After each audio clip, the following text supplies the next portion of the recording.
mais do que simplesmente uma atividade do ser humano, mas algo que traz alguma coisa do sagrado, inclusive, ao exercer uma profissão. Como você vê essa relação do trabalho com o universo digital?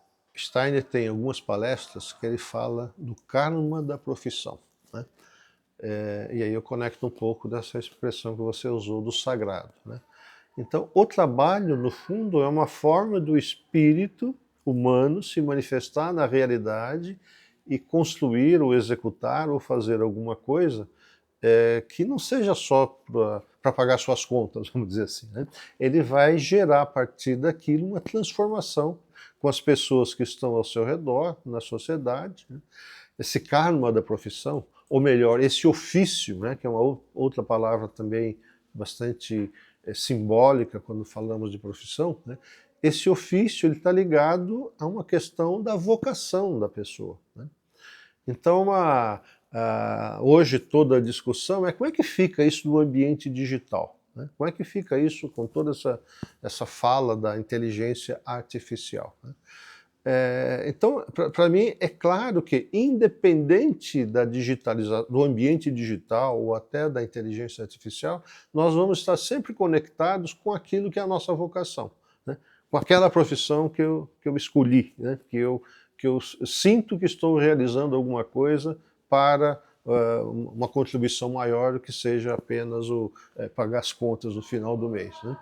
Então, o ambiente digital sempre vai demandar a dedicação das pessoas a uma tarefa ou uma atividade que está dentro de um contexto de uma contribuição maior. Não seria contraditório entre exercer o ofício e, ao mesmo tempo, se valer de um universo digital, de um mundo digital? Não, eu acho que, no fundo, o trabalho é o trabalho, né? Ele vai mudar de configuração, ele vai mudar talvez de forma, né? Então, hoje a questão é, bom, pessoas trabalham em home office, outras pessoas, né, trabalham presencial, né? E a maior parte das pessoas, hoje as empresas já estão se conscientizando que não dá para deixar as pessoas inteiramente em home office, né? E também não dá para deixar mais inteiramente presencial, até porque as conquistas que já foram feitas pelo presencial e pelo remoto, né, são evidentes, né? Então, eu acredito que a profissão ela vai ter que ser exercida com o aparato tecnológico ou digital, mas vai sempre carecer do encontro humano, né?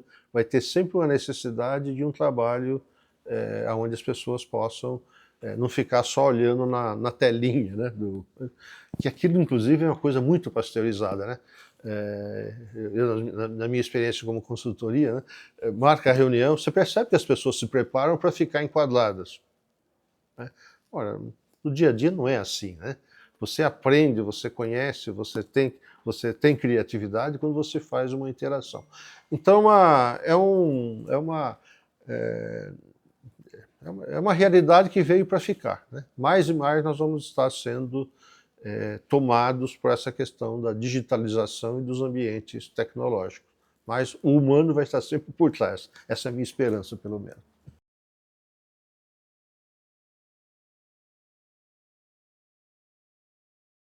São coisas do destino, né? O que aconteceu? Aí eu volto na minha biografia novamente. Quando eu estava com 20, acho que 26, 25, 26 anos, eu trabalhava numa empresa, não tinha nenhuma posição de liderança, né? Mas o meu chefe naquela época falou assim: Jair, entrou um consultor aqui que está fazendo um trabalho que, como você gosta desses assuntos, eu gostaria que você participasse de uma reunião com ele, né? Então eu fui convidado a uma reunião. Era uma reunião que para mim era de alta cúpula, né? Vamos dizer assim. Me passou o endereço, eu fui e eu cheguei, eles tinham ido para o almoço, eu fiquei aguardando um pouco, né? Aí eles chegaram e o Daniel Burkhardt deu uma palestra sobre as fases do desenvolvimento humano, né? Eu fiquei encantado com aquilo, mais ou menos com a seguinte questão, né? Putz, como é que ele sabe tudo isso de mim, né? E como eu conhecia outras pessoas, né, eu fazia relação com aqueles conceitos que ele vinha trazendo. O meu vínculo com ele foi que passaram-se mais 7 anos, né? Eu estava contando aquela história que eu estava dando a palestra, né? Eu fui falar com ele, porque a informação foi que ele estava procurando alguém para dividir despesa, que ia abrir uma consultoria, né? E eu fui falar com ele, e ele tinha sido um consultor que tinha atuado na empresa onde eu trabalhava já há 7 anos atrás, né?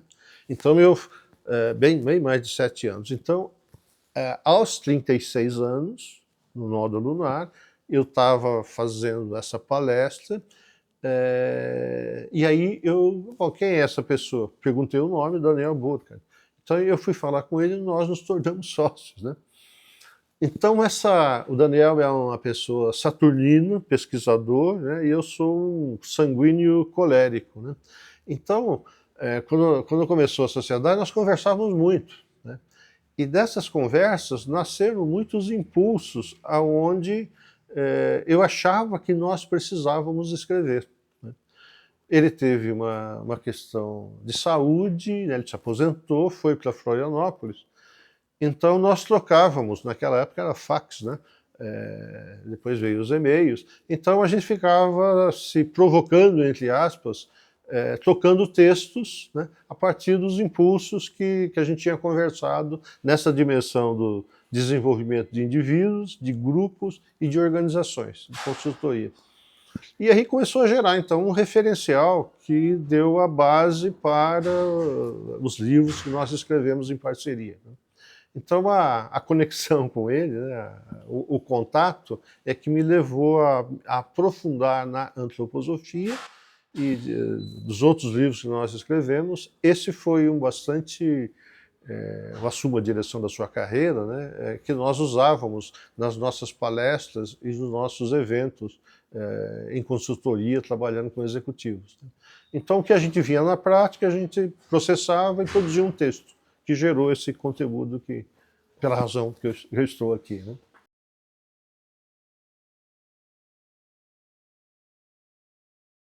Então, bem na síntese, né, nós podemos verificar, então, que nós temos 3 setênios, do 0 aos 21 anos, né, dos 21 aos 42, né, e dos 42, nós temos aí um fenômeno que acontece, né, que podemos chamar as pessoas diziam antigamente que a vida começa aos 40, né? Antigamente, né? Então hoje também se diz mais que a vida, olha, começa aos 60, porque as pessoas nasceu aí uma nova meia-idade, né? Então, dentro de cada uma dessas faixas de 21 em 21 anos, transcorrem-se os setênios, né? Para o efeito, então, do livro, a gente descreve o que acontece na alma humana, né? E quando eu falo alma humana, nós estamos falando, então, do corpo físico, né? Nós estamos falando do corpo das emoções, né? E também estamos falando de uma outra dimensão, que é a dimensão da consciência, ou a dimensão espiritual, né? Então, dentro de cada setênio, pode-se dizer que existem forças dentro desses 3 corpos: o corpo físico, o corpo das emoções e o corpo espiritual. E essas leis são inexoráveis, né? São leis que todos passam, né?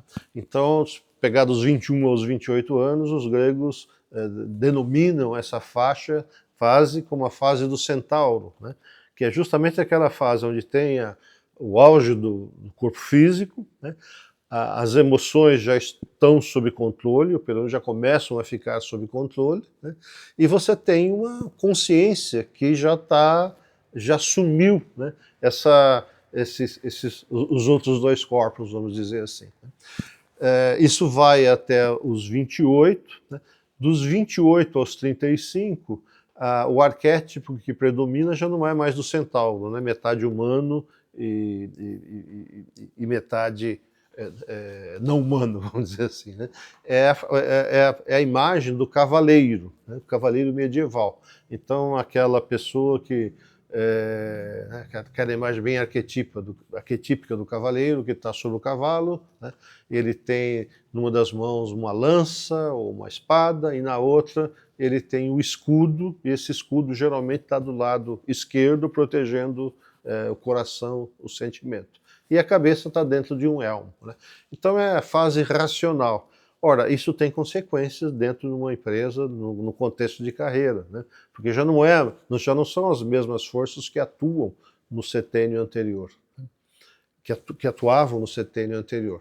Se você pegar dos 35 aos 42, você já vai ter, não é mais a do cavaleiro, mas é do caminhante, né? Ele já desceu do cavalo, algumas pessoas falam que cai do cavalo, mas não, ele caminha ao lado do cavalo, porque também começa já a perceber os seus limites, né? Então é quase que uma preparação para a crise que na época, ou no passado, se chamava de meia-idade, quando a meia-idade era ao redor dos 40 anos, né? E se nós projetarmos isso de 42, 35 a 42, 42 a 49, 49 a 56, 56 a 63, essas forças elas vão atuando de forma diferente, vamos dizer. Porque a partir dos 42, aquilo que é uma energia física, ela começa a decair, né? O corpo das emoções, ela pode se estagnar, né? Mas pode acompanhar a decadência física. Ou, por um processo de autoconsciência, pode ascender. E as forças da consciência, ou a força espiritual, a partir dos 42, tem um fenômeno interessante, né? É como se nós pegássemos o bebê, que tem muita energia e pouca consciência, e o que acontece quando nós caminhamos, então, para esses setênios mais finais, né? Ou deveria ter pelo menos muita consciência, mas a energia não é mais a mesma, né? Então o fenômeno é um fenômeno arquetípico que ao longo da nossa biografia nós trocamos energia por consciência, né? Então esse conceito que a gente traz no livro de nova meia-idade, né, porque já aos 42 esses fenômenos continuam acontecendo, mas com o prolongamento da vida humana decorrente dos avanços da medicina, de outros fenômenos, né, quer queira, quer não, acontece uma decadência física, né, mas a consciência, em tese, está ampliada. E é justamente essa nova meia-idade que são os fenômenos que acontecem ao redor dos 63 anos, que a gente explora com mais detalhes no livro, né? Porque já não são mais as forças de querer, sei lá, bens materiais, né? Ou um novo relacionamento, né? Porque, na verdade, nessa fase da vida, nós começamos a perceber que pode ser que nós caminhemos, por exemplo, para nos tornarmos mais só, né? Os filhos já partiram, né? Eu talvez já tenha perdido o emprego na empresa onde eu trabalhava, né, trabalhava com carreira, e agora eu sou levado a procurar né,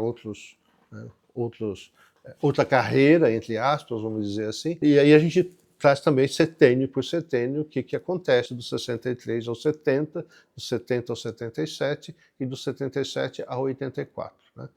E o fenômeno básico olha, aquilo que você plantou no passado, agora é o que você vai colher, até em termos de disposição e de energia para um processo de carreira diferenciada, vamos dizer assim, ou dessa nova meia-idade.